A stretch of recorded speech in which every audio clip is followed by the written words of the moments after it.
If YouTube TV isn't syncing across your devices, you may notice DVR recordings, watch history, or recommendations missing or not updating. Here's how to fix it step by step. Step 1.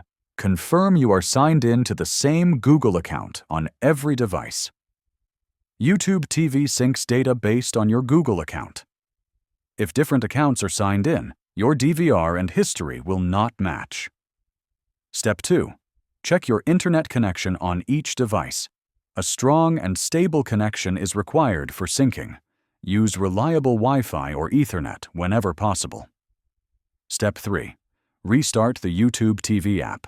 Fully close the app on your smart TV, Fire Stick, Roku, Apple TV, or mobile device, then open it again. This forces the app to refresh your account data. Step 4. Restart the devices themselves. Turn off your smart TV, streaming device, phone, or tablet, wait 10 seconds, then turn them back on. A reboot helps clear temporary sync issues.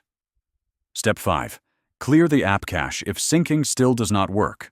On Android TV or Fire Stick, open Settings, then Apps, then YouTube TV, then choose Clear Cache.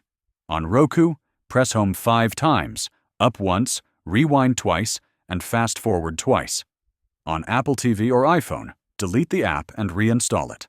Step 6. Update the app and your device software. Install the latest versions of both YouTube TV and your device firmware. Outdated software often causes syncing delays. After completing these steps, your DVR recordings, watch history, and recommendations should sync smoothly across all your devices. If this helped you, like the video and subscribe for more helpful YouTube TV guides.